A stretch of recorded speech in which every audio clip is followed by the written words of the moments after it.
ఈరోజు నానా బాధల చేత శోధనల చేత అల్లాడిపోతూ ఎందుకయ్యా నాకు ఇట్లాంటి పరిస్థితి అని నువ్వు అంటుండొచ్చు, ప్రశ్నిస్తుండొచ్చు, విరక్తి వస్తుండొచ్చు, ప్రార్థన చేయ బుద్ధి కాకపోతుండొచ్చు, వాక్యం చదువు బుద్ధి కాకపోతుండొచ్చు, అసలు సన్నిధికే వెళ్ళబుద్ధి కాకపోతుండొచ్చు,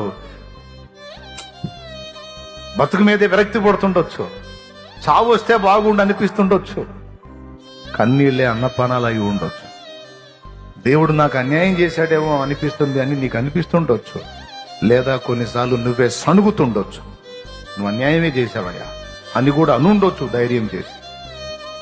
అయితే నేను చెప్పే మాట ఏంటంటే, ఒక రోజు ఉంది, ఆయన న్యాయ విధులన్నీ నీకు ప్రత్యక్షపరుస్తాడు.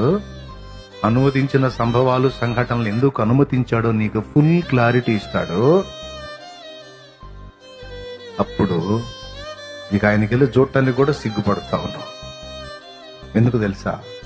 నువ్వు కూడా సచ్చినట్టు ఈ మాట అంటావు, నాథా సత్యస్వరూపి, నిన్ను అపార్థం చేసుకున్నా, నీ తీర్పులన్నీ న్యాయములు సత్యములై ఉన్నవి అని సాష్టాంగపడి సాగిలపడి నమస్కారం చేస్తావు.